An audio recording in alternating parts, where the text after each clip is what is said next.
자, 뭐 지난 시간 이후부터 다시 이야기를 해보면 될 것 같습니다. 뭐 별다른 일 있으셨나요? 그 사이에 이제 공부를 해보거나 이제 이 불박과 관련된 일 이외에 없습니다.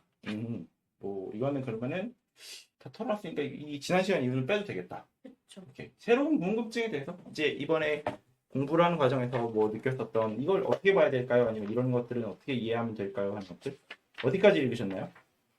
저 13품 읽고 있어요. 자, 그렇군요. 근데 너무 네. 오랜만에 읽는 거였어가지고 음흠. 약간 얘네 돌려 돌려 얘기하기가 너무 이제 머리가 아프더라고요. 그러니까 음. 약간 뭐라 그래야 되지? 뭐 이런 어떤 사람이 있어 정보를 수지 독성할 수 있는 경우겠는가 뭐 이런 사람이 꼭 이렇게 하겠는가 뭐 이런 말투 있잖아요. 네. 그런 말투들이 지금 약간 또 머리 아파지기 시작했어요. 오늘은 이 되게 재미있는데 콘체라는 사람도 같이 볼 건데요. 콘체. 에드워드 콘체라는 사람입니다만. 뭐, 다이아몬드 네, 그치. 그러니까 이 사태의 핵심, 이 뭐야, 라이트닝 수트라가 아니라, 어? 다이아몬드 수트라라고 번역하신 분. 에드워드 콘체. 어떻게 생겼나 좀 보자. 자, 반야 경전학의 최고 권위자. 뭐, 이렇게 생기시네. 뭐, 뭐야, 있어. 에드워드 콘츠라고 부르는데, 하여튼 이러신 분입니다. 하여튼 산스크리트 등 14개의 언어가 강했다. 약간 그 서양판 구마라습 같은 분이시죠. 하여튼 뭐 주르륵 해갖고 뭐 불교에서 많은 이야기들을 하셨습니다. 엄청나신 분이죠. 근데 사실 나는 이분이 왜 금강경 다이아몬드 스타라고 번역을 했을까? 내 생각에 이분이 계산력이 부족한 분이 아니란 말이야. 아무리 봐도. 그런데 근데 왜 이렇게 번역을 했을까? 말 그대로 이거 하나만 띡 번역한 게 아닌데. 그 당시에 다이아몬드가 무슨 또 다른 의미를 갖고 있었다던가? 또는 뭔가를 의미했다던가? 이미 그 서양 철학적 관점과 멀리 떨어져 버린 사람이 되어버린 콘체는 이렇게 안 말하면 서양인들은 못 알아먹을 건가? 라는 고민을 했었을까? 뭐 아, 하여튼 이 어리석은 중생들 이러면서. 모르겠어요. 잘 모르겠어요. 진짜 저는 아직 콘체를 공부하지 않았기 때문에 뭐 모르지만 하여튼 뭐 이 콘체는 불교에 대한 이야기나 아니면은 뭐 쇼펜하우어랑 비교도 얘기를 하거나 뭐 이런저런 이야기들을 막 되게 많이 하셨는데 저도 잘 모르겠어요. 그래서 조만간 저도 이제 콘체에 대해서 조금 알아볼까 고민을 하고 있는데 요새 이 알아볼까를 고민하고 있는 사람들을 제가 머릿속에 이렇게 정리를 하면서 느끼는 거는 내 전공은 동양이 아닌데 동양을 미친 듯이 파고 있는 거야. 그냥 철학하고 계시네. 그러니까 그래서 뭐 저희 대학원 수업에서도 동양 철학 하시는 교수님이 너는 서양 철학이 전공 아니냐? 라는 이야기를 한. 근데 왜 심지어 이것까지 알고 서양 있냐? 철학. 그래서 그렇지. 그래서 모든 항상 저 미학 수업 막 쭈구리 대갖고 모르겠어요 막 이러고 그 분석 철학 가면 모르겠어요 막 이러고 그런데 동양 철학만 오면 이 논문에서는 이 책에서는 이 사람은 말하고 있는 거예요. 왜? 그거를 바꾸셔야 되는 거 아니에요? 근데 이제 그거죠. 동양은 재밌고 서양은 해야 하고 음. 그런 느낌에 가깝습니다. 아무튼 뭐 근데 재밌고 잘 못하면 문제가 되지만 재밌고 잘하시면 전공을 하셔도 되잖아요. 근데 잘하지 못하더라도 해야만 하는 어떤 신내림을 받은 지점이 이제 확률 철학 쪽이니까 아, 저에게 내린 신은 이제 이분이죠. 피에르 시몽 라플라스가 지금 신내림으로 지금 거의 약간 무당에 가까운 건데 지금 피에르 시몽 라플라스가 내린 거야 지금. 철학계는 무단계다. 그치. 원래 어제도 이제 대학원 친구들이랑 막 얘기하다가 원우들이랑 얘기하다가 근데 대학원은 어떻게 보세요? 신내림을 받아야 본다. 다 나름대로 그 애기 동자 같은 거야. 다 이제 머릿속에 갑자기 번쩍 하더니 칸트가 내렸다 이렇게 얘기하는 거지. 시간 그지. 내렸다는. 어제 칸트 내린 친구랑 한참 떠들고 있었는데 뭐 맹자가 내렸다 하여튼 그 뭔가 이렇게 심고 있는 거예요. 저는 이제 되게 희귀한 현 시점에서 아마 나밖에 안 모시지 않을까. 아니면 막 토머스 베이즈 이런 사람들을 이제 제가 데리고 있는 거죠. 확률론 관련된 이야기를 하는 거니까. 근데 뭐 새로운 궁금증에 대해서는 그 또 13품에서 말 돌리기 하고 있다. 근데 이게 왜냐면은 그 에드워드 컨체는 금강경이 사실상 13품에서 끝난다고 한다. 이거는 돌의 금강경 강해에서 나온 어떻게 얘기를 하냐면요. 13품에서 본 콘체는 바로 금강경이 여기서 끝난다고 보고 있다. 뭐 이런 식으로. 이 경을 이름하여 금강반야 바람의 경이라고 얘기한다. 이렇게 얘기를 합니다. 그래서 뭐 나 역시 그 말에 공감한다. 그래서 그런데 너무 짧고 아쉬우니까 그 이후에 딴 안송자들이 앞에 내용을 부연하면서 반복하면서 계속 내려갔을 것이다. 이렇게 얘기를 해요. 그러니까 이런 가설이 있어요. 그러니까 실제로 13품에서부터 29품까지의 번역을 자평하면서 콘체는 도움이 안 되고 결착이 나지 않으며 지루하고 영감이 결여되어 있으며 적극적으로 혼란스럽다. 이렇게 혹평을 해요. 그게 뭐냐면 13품 되게 그치. 이 뒤쪽까지 가는 동안은 그 이제 후대의 주석과 후대의 내용이 붙은 거 아니겠냐라는 이야기를 한다라는 거죠.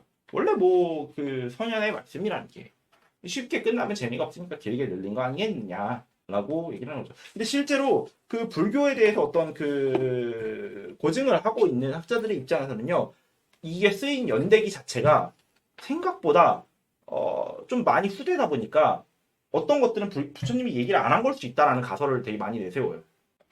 그러니까 뭐 그 외에도 현대에서도 그러니까 그 외에 현대에서도 불교에 대한 고증 과정에서 그 꽤 많은 불경들의 내용이 그저 후대에 만들어진 거라 그 부처님의 말중, 그러니까 말은 매우 일부에 불과하다는 이야기도 있습니다. 이것도 맞긴 하죠. 이게 그 어제 무슨 잠시만요. 불경 고증 연대기 이 성경 이야기 말고 하여튼 이 기억이 안 나네요. 어제 안 그래도 다른 친구랑 얘기 막 했었는데 근데 뭐 사실 저는 이걸 부정하진 않아요. 뭐 그럴 수도 있겠지인 거예요. 생각. 그럴 수도 있지. 근데 그럴 수도 있지인 건데 그러나 이게 오랫동안 내려오면서 서로 모순되는 주장이 크게 없었다면 아마도 부처님이라면 충분히 이렇게 말하지 않았을까 정도의 영역에서 받아들일 수는 있어 보임 정도였었던 것 같아요.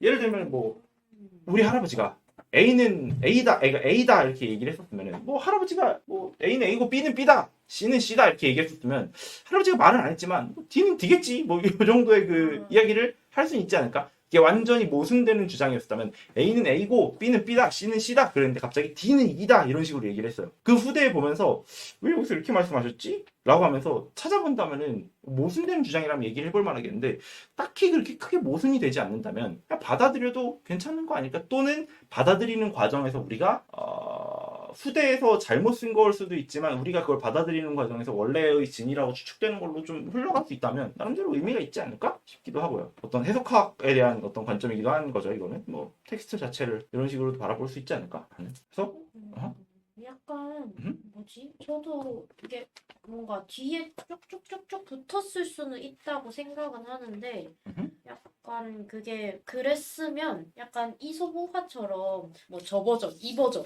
뭐 한국 버전, 뭐 일본 버전 이렇게 나왔을 텐데 그게 아닌 거 보면 그러니까 뭐 꽤 오래전에 주르륵 붙었고 그 다음부터는 그게 주르륵 내려오기만 네, 하고 이 네네 정도? 그 정도 그러니까 혼란한 시기에 계속 말이 붙여져 내려왔다가 누군가 이걸 정리하기 시작하면서부터 이게 체계화되고 확립화돼가지고 그때부터 이제 딱 정리가 돼서 고착화됐는데 문제는 그 고착화되기 이전 시기에 텀이 좀 있었어서 좀 붙었던 게 아닐까라는 그렇죠. 정도? 근데 이게 사실 이런 것들은 근대에는 좀 문제가 됐었을 수 있어요. 왜냐면 근대 필요자는 그 성경 무호설이나 이런 것들을 되게 정면으로 반박을 했습니다. 이거 성경은 사람이 쓴 거야라고. 하나님이 내려준 게 아니라 그냥 사람들이 쓰면서 이렇게 이게 붙인 거야. 그러니까 이게 무호하다고 보는 게 아니라 우리가 여기서 무슨 의미를 뽑아낼 수 있을까를 이야기를 해야지. 이게 무호하니까 이게 다 맞아 이렇게 얘기를 하는 게 말이 되냐. 뭐 이런 식의 이야기들을 하는 사람들이 많았어요. 물론 뭐 그중에 몇몇은 불타 죽고 찢겨 죽고 그랬겠지만 근데 사실 우리 입장에서는 그거는 알바야인 거잖아요. 이거 뭐 그럴 수도 있는데 우린 여기서 그러면 무엇을 뽑아낼 수 있을 것인가? 뽑아낼 수 있을 때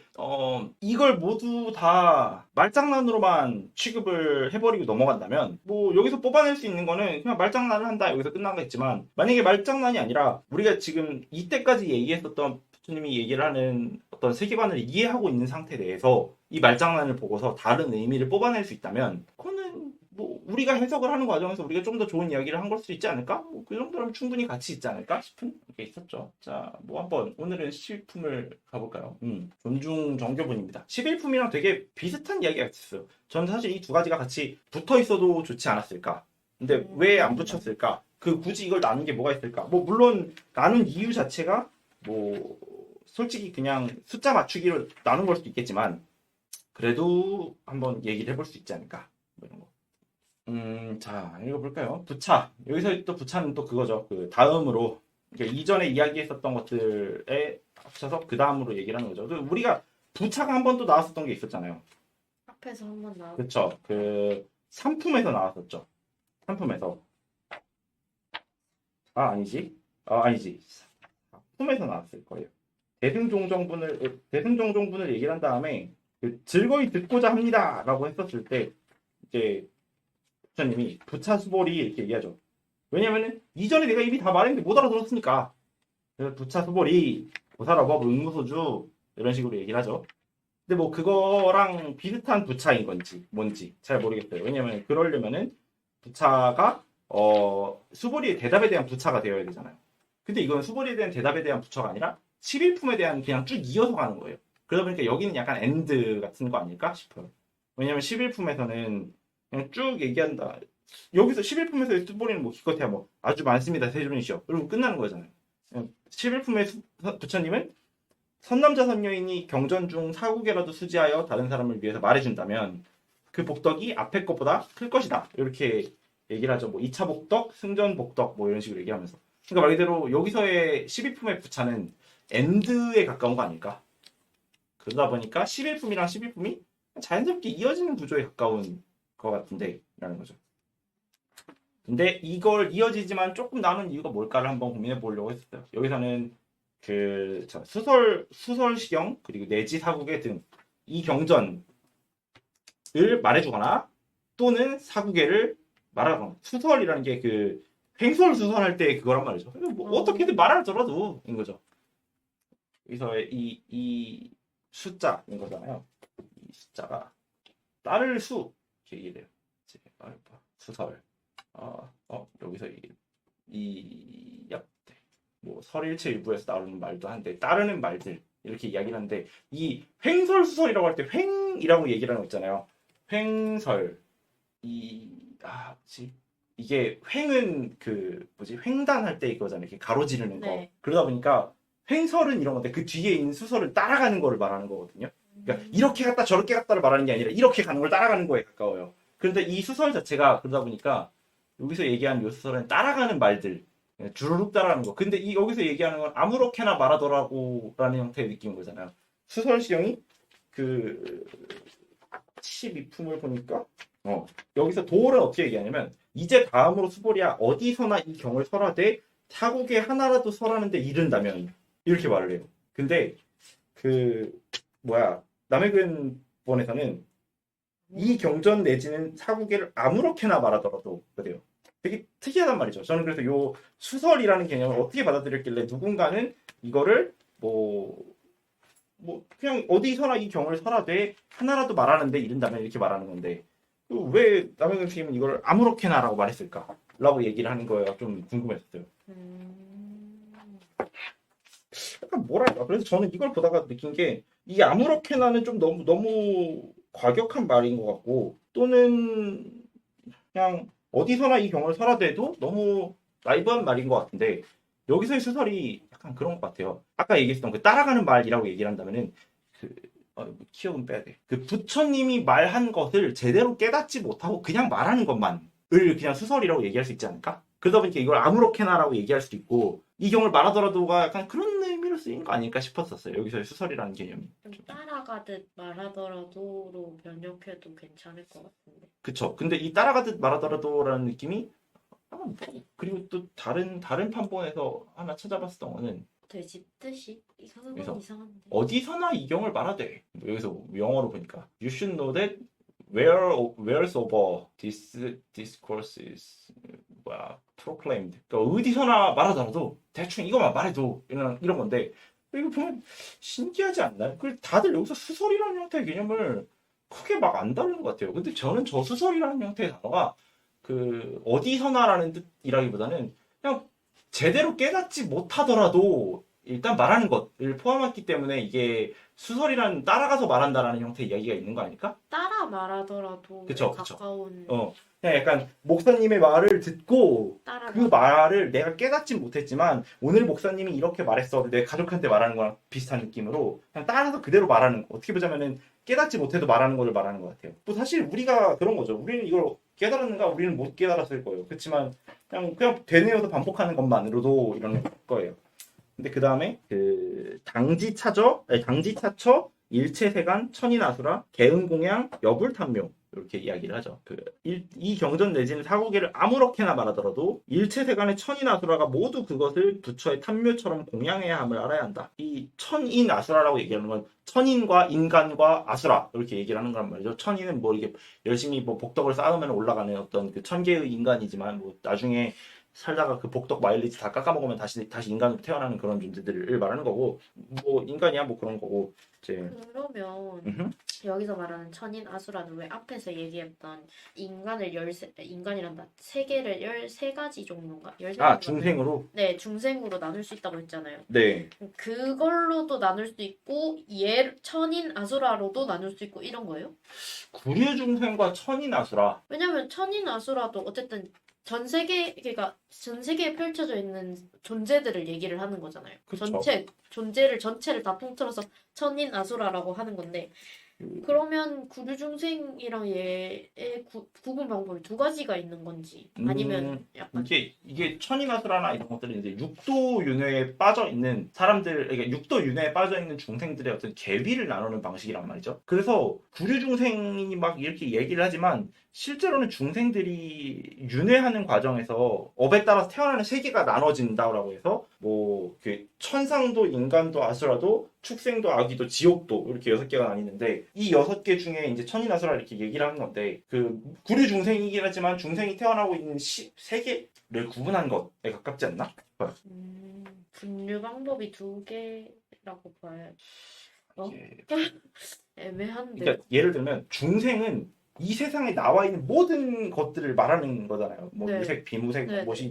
근데 여기서의 육도의 개념은 그 중생들이 자신이 가지고 있는 어떤 존재의 지속이 무너져갖고 다음 존재가 될 때 이게 그 다시 태어나는 어떤 세계관들이 6가지 이렇게 나누어 얘기를 한다라고 얘기를 한다는 거죠. 윤회 개념으로서 만들어지는 개념으로서. 그쵸 도의 오케이. 육도인 거죠 여기는. 그래서 여기서는 그 아수라도는 천 다음에 인간 다음에 아수라예요. 그러니까 뭐냐면 이게 그 아수라가 막 엄청 무섭고 이렇게 보이지만 실제로는 세 번째로 죄를 덜 지은 사람이에요. 그러니까 천상도 인간도 아수라도예요. 그리고 그 아래가 이제 축생도로 들어가요. 뭐냐면은 축생도 아귀도 지옥도 이렇게 가는데 아수라도는 되게 특이하게도 그 무기를 들고 막 계속 싸우고 막 부딪히고 하여튼 그 약간 투귀들의 세상 같은 거지. 근데 뭐 정확하게는 저도 이제 육도에 대해서 다루는 지점이 언젠가 나오면 이걸 또 다뤄야 되겠지만 저도 잘 모르다 보니까 일단 여기는 한번 넘겨도 될 것 같은데 여기서의 일체대간 천인아수라라는 것들은 이것들을 공경에서 배우려고 하는 사람들에 대한 것들을 한꺼번에 말하는 것 같고요. 그래서 약간 궁금했어요. 앞에서는 구류중생을 쭉 얘기하면서 설명하다가 왜 여기서는 갑자기 천인 아수라를 썼을까? 그래서 구류중생과 천인아수라를 구분지어서 표현하는 이유가 있을까? 이거 제가 네. 이거는 근데 진짜 재밌어 보이는 질문 같아요. 성쌤 미팅 때 질문하기 위해 아껴놓겠습니다. 좋아요. 다음에 한번 성쌤 뵐 때 같이 가보실래요? 좋아요. 제가 한번 근데 저 아는 거 없어서 그냥 네. 뭐 그래도 네. 자, 또 그 다음으로 넘어가면 네. 대응공양 여불탐묘 모두 그것을 부처의 탐묘처럼 공양해야 하는데요.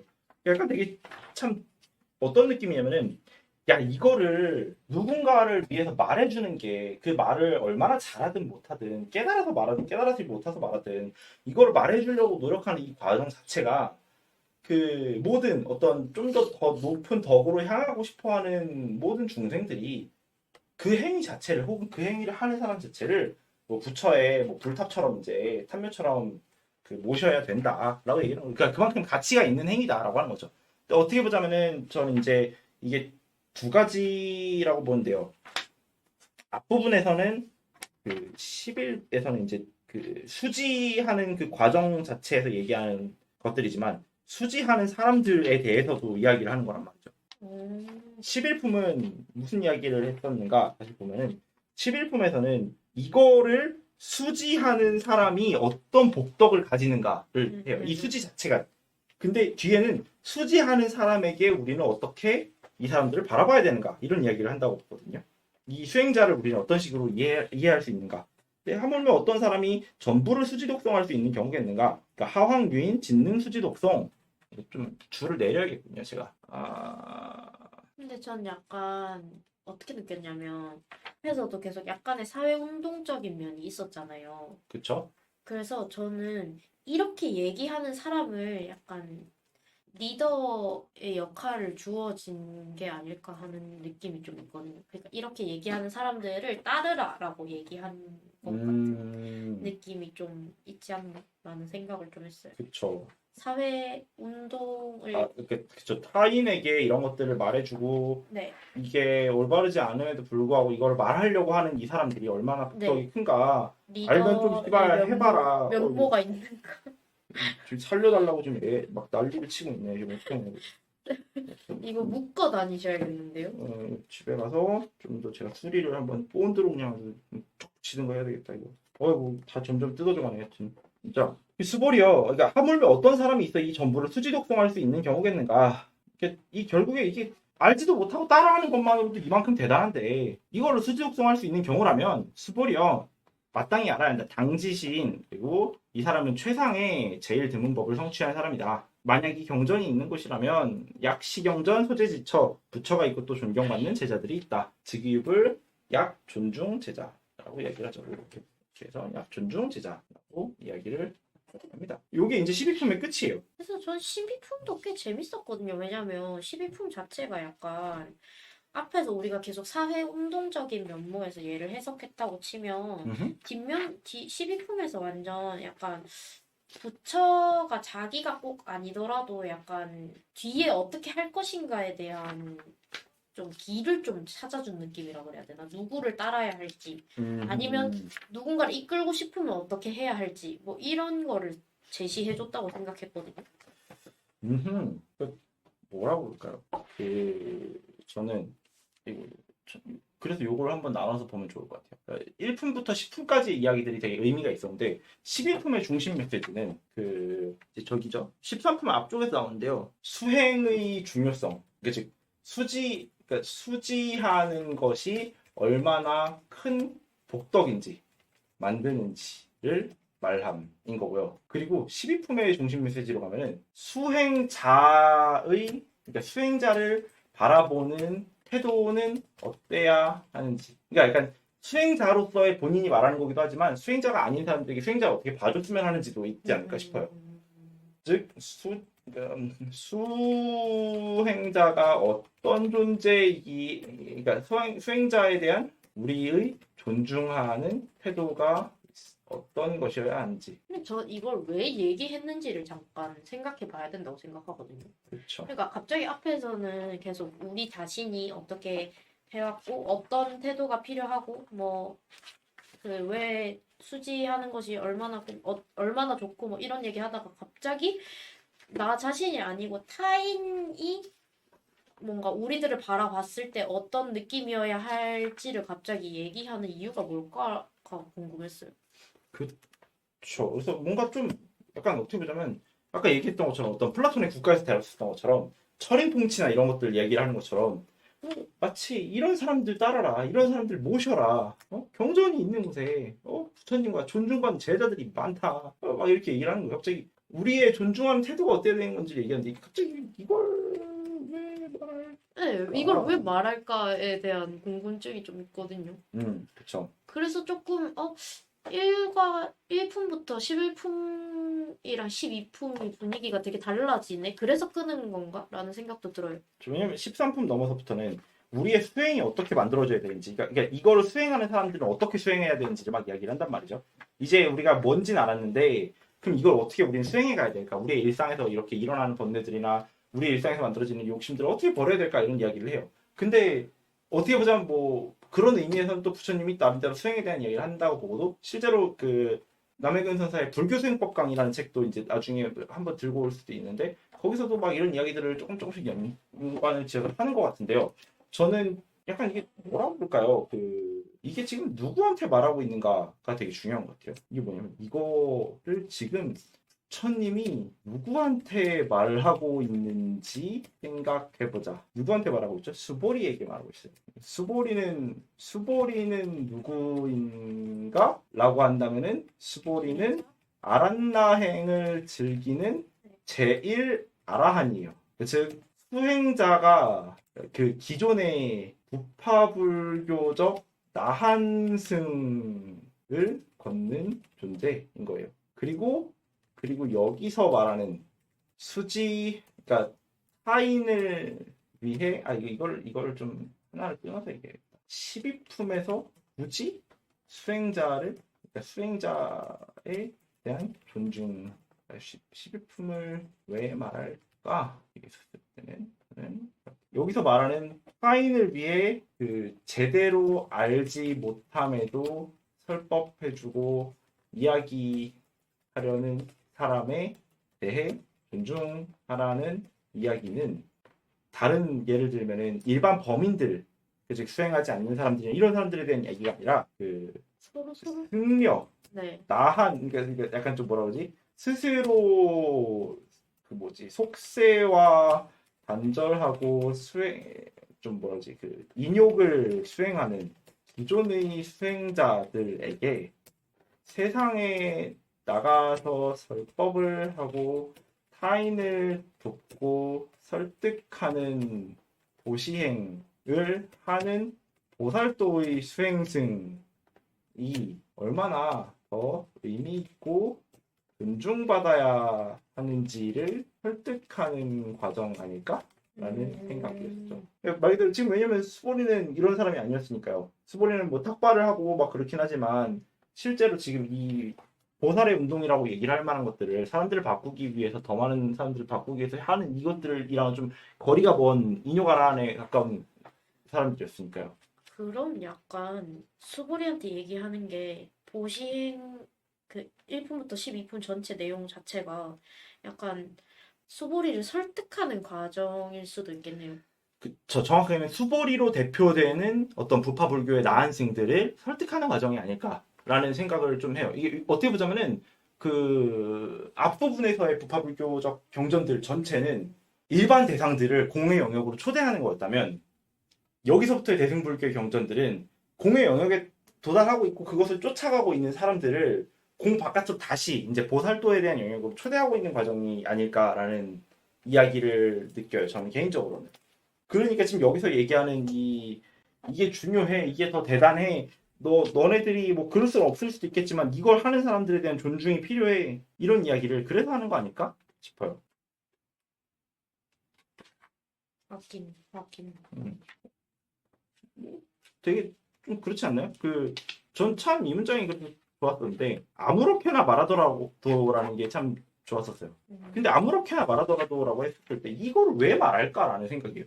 왜 우리는 이거를 수설하고 왜 우리는 이런 것들을 타인이랑 얘기를 하려고 하고 나누려고 그럴까라고 생각한다면 저는 개인적으로는 이게 뭐 누군가 이걸 좋아서 얘기하는 사람들도 있고요. 누군가 이걸 타인들도 이런 것들을 함께 알고 조금 덜 힘들었으면 좋겠다라고 혹은 함께 이걸 움직였으면 좋겠다라고 생각해서 말하는 사람들도 있었겠죠. 되게 이야기는 다양하겠지만 결국에 여기 내에 담겨 있는 의미를 언젠가 우리가 다 깨닫게 된 거라는 걸 생각한다면 예를 들면은 저는 금강경 강의에서도 완벽하게 우리가 요구하고 있는 바를 다루진 않고요. 금강경 강의에서도 완벽하게 우리가 요구하고 있는 거를 혹은 우리가 보고 싶어하는 어떤 무언가를 찾았을 거라고 믿지 않았었어요. 우리가 얘기하고 있는 건 얘도 아니고 얘도 아니에요. 얘를 약간 도움 삼아서 가고 있고 얘를 약간 도움 삼아서 가고 있는 거죠. 그러다 보니까 어떻게 보자면 이것도 수설이야. 이것도 수설이야. 근데도 불구하고 이 두 가지의 수설 혹은 세 가지의 수설들로 우리는 또 새로운 수설을 뽑아내고 있어요. 뭐 어떻게든 되겠지라는 거지. 그렇다면은 이걸 하고 있는 것 자체는 어떤 그 미래의 천만 불의 가까운 그 무언가 투선을, 그러니까 선근을 심는 행위에 가까운 느낌인 건데, 이 자체로 되게 충분히 존중받을 수 있다면 그 공에 대한 이야기를 하는 단순한 어떤 반야에 대한 이야기들, 이 모든 것들이 다 의미가 없어, 막 흩어져, 막 뭐 그냥 변화일 뿐이야, 여기서 멈추는 형태의 경전들보다 좀 더 의미가 있을 수 있다라는 것들을 우리가 여기서 한번 볼 수도 있지 않을까 싶었었어요. 이게 지금 자꾸 우리가 그 자꾸 우리가 이 경전이 누구와 누구의 대화인지를 까먹는 느낌. 이게 지금 어떻게 보자면 부파불교의 수행승에게 대승보살도를 제안하거나 또는 제안하지 않더라도 이게 더 나은 가치 있음을 이야기하는 과정에 가깝지 않냐는 것을 떠올리면서 읽으면 좋을 듯인 거예요. 이렇게 얘기를 해보니까 지금 부처님이 이걸 굳이 왜 말했는가라고 얘기를 한다면 어떤 뭐 정치적으로, 그러니까 이런 사람들 모셔라 이런 걸 수도 있겠지만, 그 모셔라라고 얘기를 하는 주체가 방금 전에 저런 그냥 혼자서 수행을 하는 사람들에게 이야기를 하는 걸 수도 있겠다, 그런 느낌이었습니다. 그래서 저는 개인적으로는 이게 이런 식으로 나뉘고, 그 다음에 이제 어차피 오늘은 지금 이렇게 얘기하다 보니까 13품을 안 나가도 될 것 같아요. 불교 저기 박람회 이야기도 막 하고 그랬으니까. 그래서 뭔가 많이 얘기해가지고. 그렇죠. 근데 불교 박람회 갔다 오면 이 특집으로 얘기를 하려고 했었는데, 뭐 13품의 앞쪽에서 보면은 수행법에 대한 이야기를 한다고도 해요. 네. 어떻게 받들어야 하나요? 이게 뭐냐면은 이 경전의 이름을 무엇이라고 해야 될까요?는 그냥 이 책의 이름을 무엇이라고 얘기해야 될까요? 좀 웃겨요. 그거를 과연 말했을까요? 부처님이? 혹은 그 과연 이렇게 물어봤을까요? 솔직히 저는 그럴 것 같아요. 그 기록이라는 게 다 구전으로 되어 있었던 그 미친 인도의 그 구전설화 시대에 그 진짜 포토그래픽 메모리들 쏟아져 나와가지고 다 그냥 다 기억해갖고 다 그대로 말하던 사람들이 얼마나 책으로 남겨놨다고. 다 인도의 가장 무서운 점은 이게 다 구전설화였었다는 거예요. 다 외워가지고 돌을 읽고 있었다는 거지. 근데 그 이 이야기가 중요한 게 아니라, 그런 시점의 사람들이 경전을 뭐라고 물어봤을까? 과연 경전의 이름을 물어본 걸까? 뭐 어느 정도 후대 해석이 섞일 수는 있겠지만, 중요한 건 어떻게 받들어야 지녀야 될까요가, 여기다가 어떻게 이름을 기록해서 넣을까요? 이게 아니라, 우리가 이 경전을 받았을 때 우리는 이걸 어떻게 지켜나갈까요? 혹은 우리는 어떻게 이거를 받아들여서 수행해야 될까요? 라고 봐요. 뭐 예를 들면은 이름을 어디다가 갖다 붙이느냐에 따라서 그 이름에 맞는 성격이 부여되고 그 이름에 맞는 그것을 쓰는 방법이 있잖아요. 뭐 예를 들면은 그래, 망치가 있다고 쳐요. 우리가 이 망치를 망치 정도로 생각해서 공구라고 쓴다면 이건 못을 박는 데 쓰이거든요. 근데 이제 이거를 그 뚝배기 분쇄기라는 이름을 붙인다면 그때부터 얘는 못을 박는 용이 아닌 거죠. 여기다 어떻게 이름을 붙이느냐가 이것을 어떻게 쓰느냐를 결정하게 될 때가 있어요. 네, 그래서 네. 뚝배기 분쇄기 딱 갖다 놓는 순간, 아니면 뭐 뭐야 그 웨폰 브레이커 이렇게 딱 하면 수리하다가 이제 깨먹는 그런 용도가 되는 거겠지. 요새 마비노기 하고 있어서 그런데 아니, 고소은이. 그렇지. 그래서 결국에 우리가 여기다가 어떤 이름을 붙이는가는 장기적으로는 이걸 어떻게 써야 될까, 이걸 어떻게 우리가 받들어서 이대로 어떻게 수련을 해야 될까를 담고 있기 때문에 13품에서 그 남해근 선사는 이걸 가지고서는 수행을 어떻게 해야 되는가에 대한 이야기고, 그렇기 때문에 11품과 12품은 수행의 중요성과 수행자를 바라보는, 그러니까 여기서의 이거는 보살도의 과정을 걷는 수행자를 바라보는 태도. 이걸 수행자라고 하기는 하여튼 뭐 그렇고, 수지하는 사람, 그러니까 타인에게 수지독송하는, 물론 이 수지독송만이 보살도는 아니겠죠. 되게 다양한 게 있는데 그 중에서도 이게 가장 크다라고 이야기를 하는 거긴 할 테니까,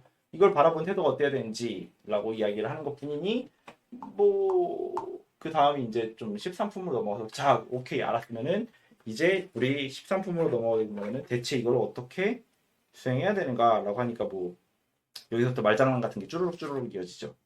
그래서 이 딱 그 금강반야 바람일경이라고 하라라고 얘기를 하는 시점에서 에드워드 콘체가 여기서 끝난다 사실은 이렇게 얘기를 했었던 거라면, 저는 여기서 끝난다 이후에 방금 그 수행하는 방법을 이야기를 하기 때문에 이게 여기서 끝난다인 걸 수도 있고, 그래서 좀 더 읽어보면 좋을 것 같아요. 이 뒤로 어떻게 갈지가 궁금해서. 일단 성쌤 미팅 때 질문하기 위해서 그냥 필수. 뭐야, 방금이랑 같이. 손에 폰을 잡고 잤으나 지금 뭐 늦게 일어나서 못 봤다. 다음 시간에 13품을 다루게 되면은 뭐 그때 또 올 수 있겠죠. 이 퐁당퐁당 안 돼. 다음 시간에 왔는데 또 갑자기 이번에 희가 없고 또 윤이 있고 막 그러면 이제 골치 아파지는 거지 이제. 다들 제정신 차려. 내 생각에 이 뭐야 요 스터디룸 근처에서 뭐 텐트 같은 거 쳐야 되나? 그래서 자 일단 저의 개인적인 거는 저는 여기서는 뭔가 좀 되게 마이크로하게 나누어서 설명하는 품이었다. 첫 번째로는. 그리고 전 약간 딱 마무리하는 거였다. 그리고 이 부류중생과 천인아수라를 왜 다르게 표현했는가라는 질문이 매우 좋았다. 이거는 근데 진짜 선생님한테 물어보고 싶었었어요. 왜냐면 저도 이걸 잘 모르니까 지금 이 부분 보면서 그치. 왜냐면 논문이든 아니면 어떤 텍스트든 다르게 쓸 때 다르게 쓰는 이유가 있어야 돼요. 그쵸. 그러니까 내가 어떤 표현을 썼다면 그 표현이 아무리 아름답든 멋있든 상관이 없이 그 표현을 이전에 쓰고 있었던 이 표현으로부터 다르게 쓴다면 그거는 그냥 내 문학적인 수사 능력을 자랑하기 위해서만 안 돼. 그러면 그냥 읽는 사람들 헷갈리라고인 거잖아요. 뭐 예를 들면 뭐 제가 제 친구의 이름을 부른다고 할 때 이 친구의 이름을 성까지 다 붙여서 야 누구누구 이렇게 부르면은 이게 정확한 이름일 수는 있어요. 근데 갑자기 또 어떤 때는 친근하게 이름의 중간 부분만 이렇게 따갖고 야 누구야 이렇게 얘기를 한다면은 이 다른 표현에는 글 속에서의 의도가 존재해요. 이 사람을 어떻게 대하는가가. 그럼 호칭이 달라지거나 아니면 명칭이 달라지거나 수사가 달라질 때 과연 이게 그냥 그 즐겁기 위해서 혹은 내가 이만큼의 단어를 알아 혹은 이렇게 표현하면 또 멋있어 보여 이것만으로 끝나지 않았을 거다 혹은 이것만으로 끝나면 안 된다의 관점에서 이 텍스트를 봐보는 것도 필요하지 않나? 라는 생각이 좀 있습니다. 그래서 이거를 그러면 과연 저 두 개가 어떤 의미를 가지는가 저도 모르니까 한번 물어보려고 해요. 이제 이거 다음 그러니까 이거는 꼭 메모했다가 다음에 형쌤 뵐 때 언제 뵈시는? 드려야 물어봐야지. 모르겠어. 저희 형쌤이 나이도 있으시고 체력도 있으시고 그래갖고 막 어려워요. 저희 누나랑 같이 형쌤 이야기 해봤었는데 지금 논어 텍스트를 읽고 있대요. 근데 한 3년인가 4년째 읽고 있대요. 그래서 논어가 20편이에요 총. 그래서 누나 그거 지금 몇 장 읽어? 그랬더니 한 중반 왔나?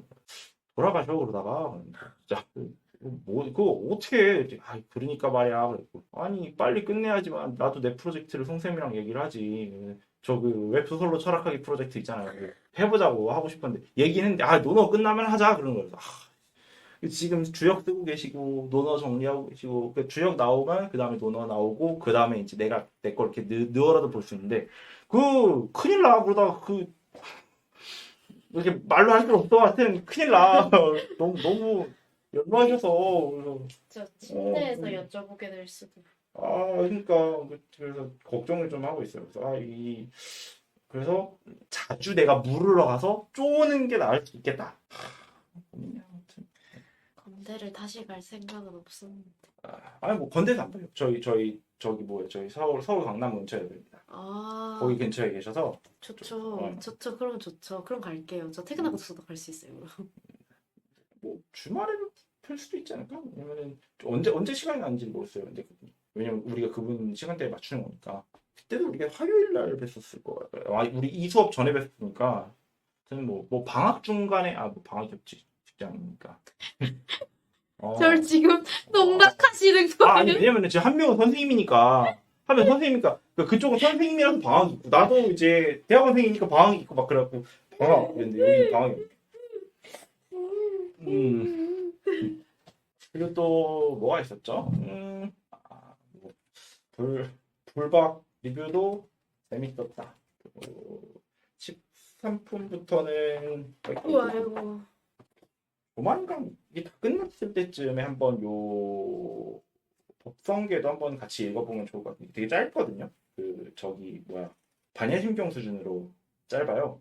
근데 반야심경 수준으로 짧아서 같이 한번 보면 좋겠다 싶은데 이게 뭐랄까 저는 이 반야심경조차도 그리고 법성계조차도 다들 공을 얘기한다. 공만 얘기한다. 그러니까 뭐 다들 근데 이건 저는 약간 시대적인 배경이라고 봐요. 다들 나눔이나 배품이나 보시가 미덕이기 때문에 이게 당연해서 이게 그렇게까지 크게 얘기돼야 되는 줄 잘 몰랐던 시대 아닌가? 근데 지금 보면은 이 대야만의 시대 거의 뜯어 먹을 수 있으면 뜯어 먹고 등쳐 먹을 수 있으면 등쳐 먹고 사기쳐서 먹을 수 있으면 사기쳐서 먹는 요 시대가 되니까 지금 이게 여기서 끝나면 안 되는 거 아닌가라는 생각을 가끔 하거든요. 뭐 물론 옛날이 더 지옥 같았을 수도 있겠지만 근데 뭐 입술이 안 진짜 또 있었지. 다음에는 13품인데 13품이 꽤 길죠. 여러분이 이렇게 근데 사실 길지만 비슷해요. 근데 우리의 목적은 그 길지만 비슷한 것 속에서 13품이 길지만 그동안 해온 이야기와 얼추 비슷한데 비슷하다고 넘어가기보다는 비슷한 텍스트에서 다른 걸 뽑아낼 수 있는지 질문해 보면서 다음 준비를 해보면 좋겠다. 이 정도예요. 그러면은 좀 왜냐면 우리는 지금 보면서 계속 말장난 같은데 하지만 읽다 보면 좀 달라지고 이걸 느끼잖아요. 이거를 뭐 몇십 년씩 읽으면서 두 번째 읽으면 달라지고 세 번째 읽으면 달라지고 이럴 시간보다는 한번 그냥 깊게 한번 쑥 읽어보고 나면은 오랫동안 마음에 남겠지 싶은 거죠. 그렇습니다. 오늘은 여기서 다음 시간 안내를 해서 13품 까지 내용 한번 읽어보고 정리를 해보고 심화읽기를 하고 중간중간에 질문 있으면 저한테 주시면 되고요. 여법 수집부터 여기까지는 다음에 한번 해보면 좋겠군요. 다음번엔 꼭 3명이서 만날 수 있도록. 네, 그리고 뭐 잘하면 다음번에가 5월이 된다면 그때 4명이 될 수도 있습니다. 오늘 얘기했던 그분 5월 30일. 5월 3일. 그렇구나. 졸론이 5월 30일이구나. 5월 3일로 갔었어요, 제가. 30일. 아깝다. 그러면은 제 생각에 만약에 5월 중에 한 2번 만난다 친다면 13, 14 해갖고 한 15분쯤 볼 수도 있겠네요. 근데 근데 재밌는 거 다 지나고 오시네요, 그분 약간. 그렇죠. 근데 뭐 15분부터도 재밌을 수도 있지 않을까 싶기도 하고. 근데 여기서부터는 근데 좀 공에 대한 이야기를 좀 많이 다루거나 막 그러다 보니까 좀 한 두세 품씩 그냥 후루룩 넘어가도 되지 않을까 싶고 이 부분들은 네. 초반에야 이야기할 게 많았었지만 좀 되잖아요. 세계관 설명 때문에. 그치. 근데 뭐 약간 여담이지만 전 인간의 텍스트가 되게 특이한 특징을 가지고 있다고 보는데요. 초반과 종장에 정말 많은 내용이 담겨 있어요. 그죠? 그래서 이 초반과 종장에 많은 내용이 담겨 있다 보니까 무슨 일이 일어나냐면 AI 트레이닝 과정에서 되게 오랫동안 있었던 문제가 있었는데 이제 그래도 나름대로 해결된 문제예요. 로스트 인 미들이라는 문제가 있습니다. 로스트 인 미들. 이게 되게 특이한 문제인데 AI 파트에서 되게 재밌었던 문제예요. 이게 뭐예요? 가운데서 길을 잃다라는 거잖아요. 네. 이게 무슨 내용이냐면 사람들은 어떤 나열들을 기억할 때 처음과 끝은 잘 기억하는데 중간에 있는 내용을 기억하지 못한대요. 되게 재밌는데 AI한테 텍스트를 줬더니만 아니 이 자식들이 LLM에서도 처음이랑 끝은 되게 잘 이해하는데 중간을 기억을 못하는 거예요. 이상하잖아. 아니 집중력. 인간이 그럴 수는 있어. 근데 AI는 그러면 안 되지. 근데 학습시킨 게 그치. 인간이라서. 이게 뭐냐면 인간이 그런 식으로 텍스트를 볼 때 처음이랑 끝을 잘 이해하는 특성 때문에 그 특성을 최대한 살려서 처음과 끝에 중요도가 높은 문장들을 많이 배치한 거예요. 그랬더니 그 문장들로 된 텍스트를 학습한 AI는 중간에다가 가중치를 주지 않고 처음과 끝에다가 가중치를 넣어버려요. 그러다 보니까 AI조차도 인간이랑 되게 닮아져서 가운데에 있는 텍스트들에 대한 이해도가 되게 많이 떨어져요. 진짜 웃기지 않습니까? 그래서 이 자식이 부모를 닮는다는 게 그래서 요 정보의 순서들이 생각보다 영향을 많이 진짜 이렇게 돼요. 그래서 이해의 수준이 급격하게 떨어졌다가 후반부에 갑자기 올라가는 이런 사태가 만들어져서 이걸 어떻게 해결할 것인가 막 이런 다루는 문제들이 있었어요. 근데 지금 이 로스트인 미들 문제가 생각이 나는데 맞습니다. 약간 뭐냐면은 금강경도 맨 앞과 맨 뒤가 큰 무게를 두는 약간 어쩔 수 없는 인간의 어쩔 수 없는. 한계적 텍스트지 않나. 그게 이제부터 13품 이후 한동안 이어질 것 같은 느낌도 조금 있음. 그러니 깊게 돌아보면서 다양한 그 여기서 다양한 이야기라는 거는 그 사회, 뭐 문화 콘텐츠 등등 되게 우리끼리 얘기할 때 가끔 재밌는 이야기들 섞어 쓰는 것처럼 다양한 이야기를 섞어가면서 작품을 넘어가 보자 인 거죠. 어차피 약간 이런 느낌이 들 수밖에 없을 것 같아서 이렇게 인간의 한계라고 얘기하니까 진짜 인간이 아닌 것처럼 얘기를 하는 것 같지만 AI의 시선에서 볼 때 하는 거죠. 되게 재밌었습니다. 왜냐면 실제로 우리가 지금 사구계를 몇 개를 봤었죠? 3개? 거의 3개 보지 않았어요? 그쵸. 그래서 인간경 사구계가 총 4개가 있는데요. 아, 2개 봤어요. 아, 되게 26장에 하나가 더 있어요. 5장, 10장에 있고 26장, 32장에 있는데 그래서 26장에 있는 세 번째 사구계까지는 아직 조금 거리가 남아있다. 어떻게 보자면 5랑 10은 되게 앞쪽이고 26, 30도 되게 후반부라서 이제 피락지. 긴 고행의 구간이 다가오고 있습니다. 다음 시간부터 이제 좀 단단히 마음을 먹고 가야 한다. 이렇게 고생하셨습니다. 고생하셨습니다.